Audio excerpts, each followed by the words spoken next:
লোকটা কি হতে পারে? আমি আমি একদমই চিনি না। আমি এর আগে কখনো দেখিনি। দেখোনি কোনোদিন? তাহলে কে? নিশ্চয়ই প্যাটেলের লোক। তাই হবে। আমাদের সব গতিবিধির ওপর নজর রাখছে। আদিত্য আদিত্য আমার মনে হয় প্যাটলে একটা চাল চালবে। আচ্ছা আচ্ছা, পুলিশ প্রোটেকশন নেবে? পুলিশ প্রোটেকশন কার?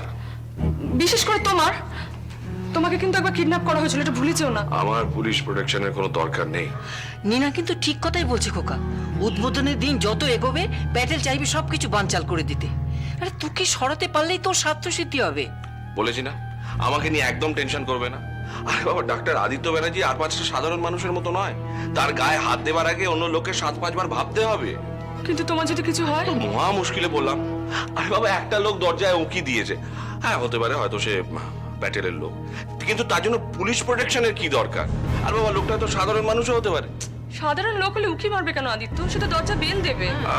হয়তো সাহায্য চাইতে এসছে, মেয়ের বিয়ে বা বাবার ক্যান্সার, তোমাকে দেখে ভয় পেয়ে পালিয়ে গেছে। মা, আমি বেরোচ্ছি। হ্যাঁ, ফিরতে দেরি হবে।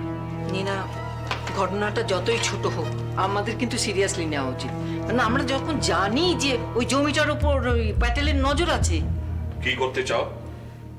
হরনাথ বাবু যে কি ভুল করলেন, প্রেসকে এই হাসপাতালের ব্যাপারটা জানিয়ে সবার এখন গা জ্বলছে। আর ঘটনাটা যে কে প্রেসকে জানিয়েছে সে তো আমরা এখনো জানি না। তুই একবার হরনাথের সাথে দেখা করবি? না না মা, শঙ্কর কাকু বলেছেন এই ব্যাপারটা নিয়ে ঘাটাঘাটি না করতে। এই সব থেকে ভালো হয় যে শঙ্কর দাকে যদি আজকে ঘটনাটা জানা। দাঁড়াও হ্যাঁ। দাঁড়াও দাঁড়াও, 1 মিনিট। আবার সেই শঙ্কর বাবু? আচ্ছা, আমাদের সব ব্যাপারে কি শঙ্কর বাবুকে দরকার হয়? তিনি কি সব জায়গায় বিচরণ করেন? এবং উনি যখন হ্যাঁ বলবেন তখন সেটাই হবে, ওনার মত আমাদের মেনে চলতে হবে, তবেই তোমরা সেটা মানবে। আমি পরিষ্কার জানিয়ে দিচ্ছি, কোনো পুলিশ লাগবে না, কোনো শঙ্কর বাবুর কাছে আমাদের যেতে হবে না। আমার নিজের প্রোটেকশন আমি নিজেই নিতে পারবো। মা, আমি বেরোচ্ছি, ফিরতে দেরি হবে। এই খোকা, দেখছিস না?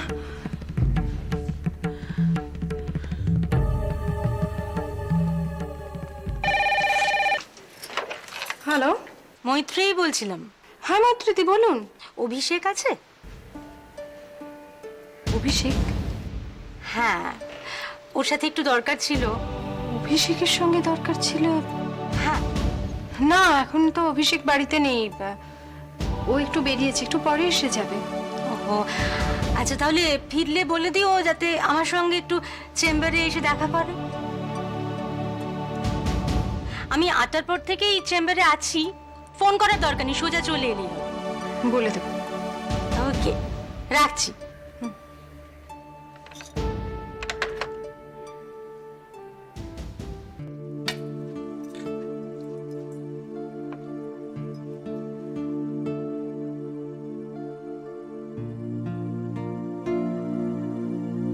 আচ্ছা বৌদি, দাদা কি এখন রোজ খাবার বাইরে খেয়ে ফিরছে নাকি? হ্যাঁ। কিছু বলবে? মৈত্রীদি তোকে চেম্বারে দেখা করতে বলেছে। জানি না, সেটা তো না গেলে বুঝতে পারবো না। তুই কি আমার ব্যাপারে মৈত্রীর চেম্বারে গিয়েছিলি? দেখো ভি, তোকে আমি খুব ভালো করে চিনি। আমি তোকে আগেও বলেছি, এখনো বলছি, সোনালি ডিভোর্স নিয়ে বেশি মাতামাতি করিস না। আচ্ছা, তোমাকে কে বললো যে আমি সোনালির ডিভোর্স নিয়ে মাতামাতি করছি? হ্যাঁ, দেখ, আমি জানি সোনালি খুব ভালো মেয়ে, খুব মিষ্টি মেয়ে। ওকে সবারই ভালোবাসতে ইচ্ছে করে। ওর জীবনে এরকম দুঃখজনক একটা ঘটনা ঘটেছে, সেটা সত্যিই দুঃখের। ওকে ভালোবাসি, সবকিছুই ঠিক আছে, কিন্তু তা বলে ঘাড়ের ওপর চেপে বসাটা কি একটু দৃষ্টিকটু না? মানে? দেখ, তুই ওর ভালো বন্ধু হয়ে পাশে দাঁড়াবি, ওকে মরাল সাপোর্ট দিবি, তা বলে ঘাড়ে চেপে বসবি, জোর করে ডিভোর্স করাবি? বৌদি কি বলছো তুমি এসব? ঠিকই বলছি। মৈত্রী চেম্বারে তোকে ডেকে পাঠালো কেন? খবরদার এটা বলবি না যে তুই আমার প্রয়োজনে মৈত্রীর চেম্বারে গিয়েছিলি, তাহলে সেটা মৈত্রী দিয়ে আমাকেই বলতো। তুই আমার অজুহাতে মৈত্রী চেম্বারে গিয়েছিলি। অভি, এটা কিন্তু খুব বাড়াবাড়ি, হ্যাঁ? এই নিয়ে পরে যখন কথা উঠবে তখন কিন্তু বুঝবি। তুমি ভয় পেয়ে গেলে বৌদি? ভয় যদি বলতে চাস ভয়, কোনোদিন যদি সোনালি তোকে বলে যে জোর করে তুই সোনালি ডিভোর্স করিয়েছিস, মুখ দেখাতে পারবি সোনালিকে? হুম? তুই কি বোকা রে? মৈত্রীর চেম্বারে গিয়ে বসে রইলি। বিমানের রাত তো তুই জানিস, তোকে ছেড়ে দেবে? তুমি খামোকাই ব্যাপারটা নিয়ে মাথা ঘামাচ্ছ বৌদি। আমি মোটেই সোনালি ডিভোর্স করাতে চাইছি না। আমি বলছি তুই যাবি না। তুই ফোন করে জানিয়ে দিবি যে তুই যাবি না। ডেকেছে, না গেলে সেটা খারাপ দেখায় না? উনি কি ভাববেন বলো তো? আমি একবার বলেছি তো তুমি যাবে না। আচ্ছা বৌদি, তুমি আমার পুরো কথাটা শোনো, তুমি তারপর বলো। আমি কোনো কথা শুনবো না, তুমি যাবে না। আমি যাব না, আমাকে যেতেই হবে। তাই তো ভাবি, ভাই আমার কবে রূপ বদলাবে। শিয়ালের গায়ে যতই নীল রং ঢালা হোক না কেন, সে হুক্কা হুয়া ডাকবেই। যেমনি দাদা তেমনি তার ভাই, যেদি এক রোখা এক Bokka.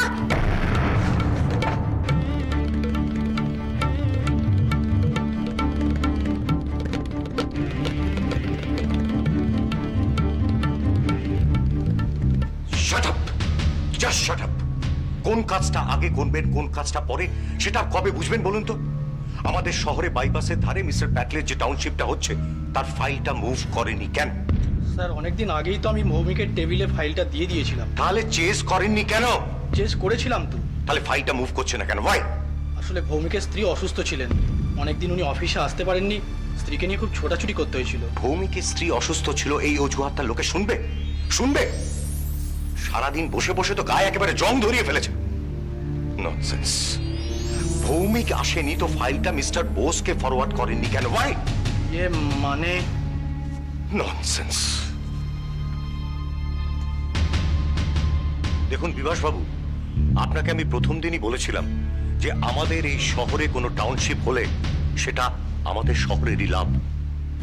Specially mister Patel is a Dubai based businessman. আমি জানি, ফাইলটা আমি 1 নম্বর গুরুত্ব দিয়েই দেখছি। ঘন্টা করেছেন। আপনাদের এই গাফিলতির জন্য লোকের কাছে আমাদের কথা শুনতে হয়, আমাদের কথার খেলাপ হয়ে যায়, আর কথাগুলো শুনতে হয় আপনাদের নয়, আমাকে। সরি স্যার, আমি কালই দেখছি। এই একটা কথাই তো জীবনে শিখে রেখেছেন, দেখছি আর কাল। এই কাল কিন্তু আপনাদের জীবনে আর কোনোদিনও আসবে না, সেটা জানেন? একটা একটা এত বড় প্রজেক্ট, একটা ফাইলের মুভমেন্টের জন্য টোটাল প্রজেক্টটা আটকে যেতে পারে। আপনাকে আমি বলেছিলাম, যে স্ট্রিক্টলি বলেছিলাম যে ফাইলটা টোটালি আপনি দেখবেন।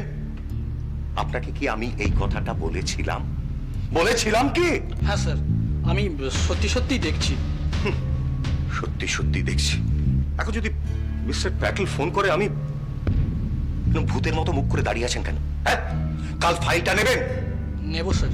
আর আমাকে রিপোর্টটা দেবেন। দেব স্যার। স্যার, আমাকে একটা দিন সময় দিন, আমি সব দেখে নিচ্ছি। হুম, যাবো স্যার। হ্যাঁ যান।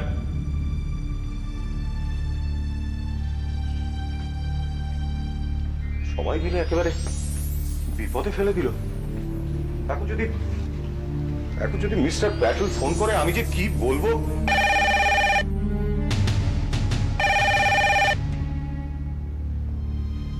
Hello, Satyaki Majumdar speaking. নমস্কার।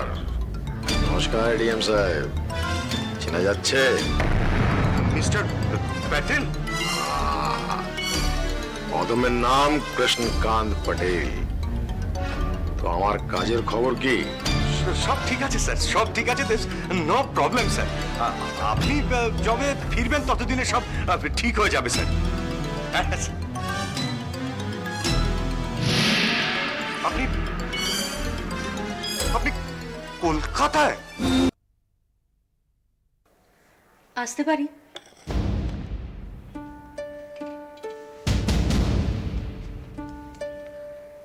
আমি রাখি। হ্যাঁ, নমস্কার। নমস্কার। দাঁড়িয়ে গেল, বসুন।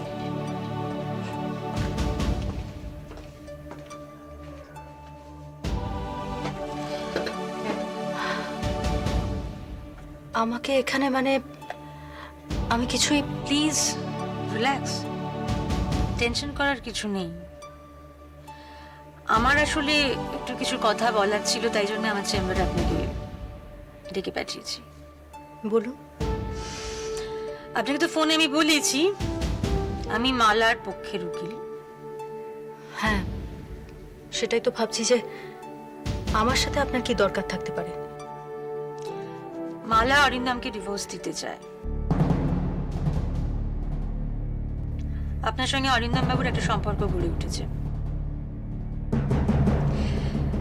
দেখুন, এই ঘরে এখন আমি আর আপনি আছি। যা কথা হবে আমাদের দুজনের মধ্যেই হবে, আর কেউ জানতে পারবে না। বলুন, কি জানতে চান? আপনি অরিন্দম বাবুর সন্তান ক্যারি করছে তো? মানে সন্তানটা অরিন্দম বাবুরই। আমাকে বারবার একই প্রশ্ন কেন করা হচ্ছে আমি বুঝতে পারছি না। মালা জিজ্ঞেস করছে, আপনি জিজ্ঞেস করছেন। দেখুন, আমি জানি না এটা আমার সৌভাগ্য কি দুর্ভাগ্য। আমি অরিন্দমকে ভালোবেসেছি, মন প্রাণ দিয়ে ভালোবেসেছি। অরিন্দম বিবাহিত, কিন্তু ওর সংসার ভেঙে দেওয়ার কোনো চিন্তা আমার মধ্যে ছিল না। শুধু জানি আমি ওকে ভালোবেসেছি। প্লিজ, এটা আমি উচিত কাজ করেছি কি অনুচিত কাজ করেছি এই সমস্ত ন্যায় অন্যায় প্রশ্ন আমাকে করবেন না। আমি তো আপনাকে কোনো প্রশ্ন করিনি, আমি শুধু জানতে চেয়েছি অরিন্দম আমার সন্তানের বাবা কিনা। এক্স্যাক্টলি।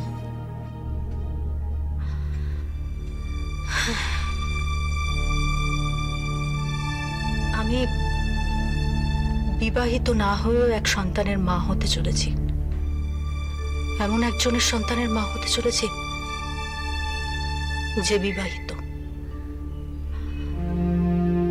বিবাহিত পুরুষকে ভালোবেসেছি বলে যদি অন্যায় করে থাকি, তা যদি আপনি বলেন তাহলে আমি মেনে নেব, কিন্তু তার জন্য আমি লজ্জিত নই। কারণ আমি ভালোবাসাকে সম্মান জানিয়েছি। কিন্তু তাই বলে বহু পুরুষের সঙ্গে আমার এই সম্পর্ক আছে এটা ভাবা অন্যায়। এরকম কথা বলে আপনি আমাকে অপমান করতে পারেন না। কি আশ্চর্য, আমি তো আপনাকে কোনো অপমান করিনি। আপনি আমার কথাটা ভুল ভাবে নিচ্ছেন। তাহলে বারবার আমাকে একই প্রশ্ন কেন করা হচ্ছে যে আমার সন্তানের বাবা অরিন্দম কিনা? কারণ অরিন্দম আমাদের তোলা সমস্ত অভিযোগ অস্বীকার করেছে। এবং সেও বলেছে যে রাখির সন্তানের বাবা সে নয়।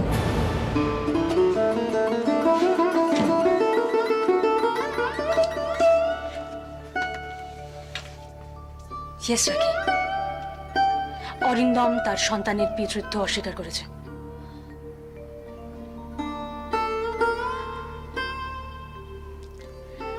রাখি, ভেঙে পড়বেন না। আমি সেই জন্যই আপনাকে এখানে আসতে বলেছিলাম। আমার আপনার সাহায্য চাই। অরিন্দম পিতৃত্ব অস্বীকার করেছে?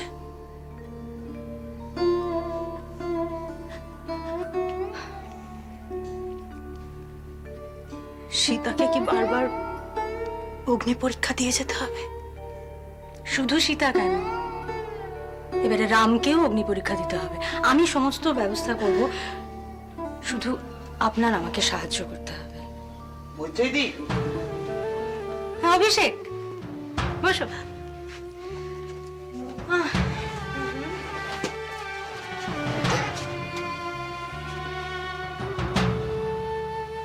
উনি বোধহয় আমাকে দেখে একটু রাখি, মানে বহুদিন আগে ওনার সাথে আমার একবার খুব কথা কাটাকাটি হয়েছিল। কিন্তু আমরা আজকে কথা বলতে বসেছি অতীতে কি হয়েছিল সেটা নিয়ে আলোচনা করতে নয়। আজ অভিষেকও আপনার সাহায্যই চাইছে। দ্যাট অভিষেকই আমাকে বলে আপনার সঙ্গে যোগাযোগ করতে। আসলে বৌদি মুক্তি চান, দাদা সোজা কথা সেটা দিতে রাজি হচ্ছে না। মানে ইনফ্যাক্ট ডিভোর্সই দিতে রাজি হচ্ছে না দাদা। সেরকম হলে আমাদের কন্টেস্টেও যেতে হতে পারে। বলুন আমাকে কি করতে হবে? আদালতে যাওয়া মানে তো কাদা ছোড়াছুড়ি হবেই। হবে, হবে। সবাই আমার দিকে আঙুল তুলবে।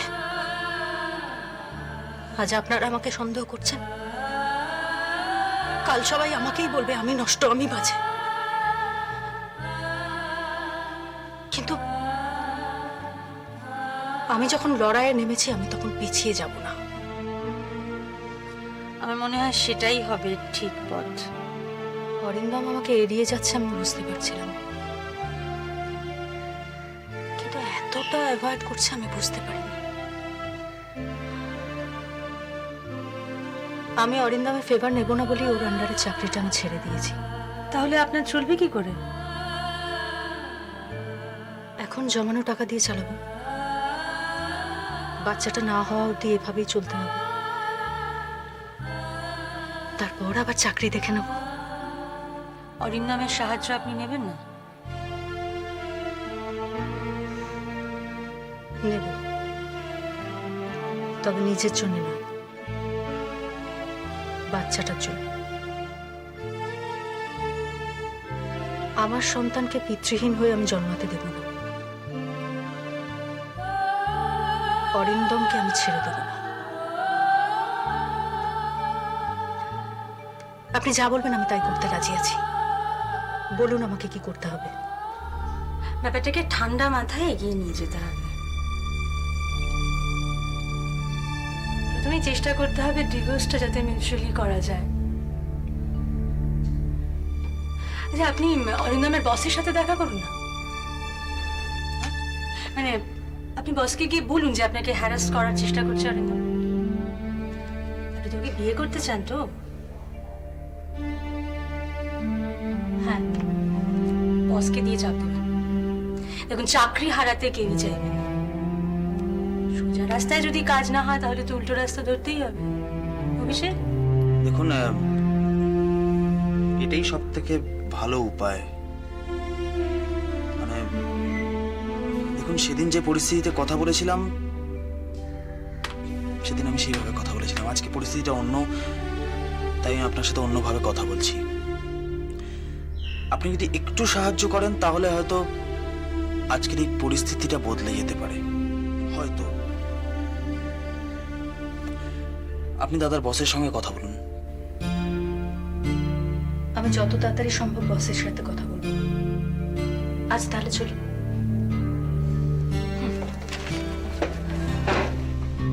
আগে যে করি হোক অরিন্দমকে ভয় পাওয়াতেই হবে।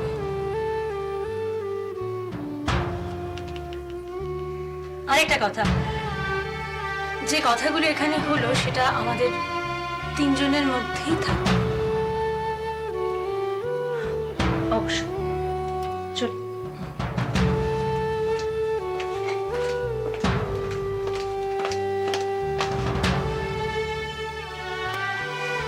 Thank you, thank you.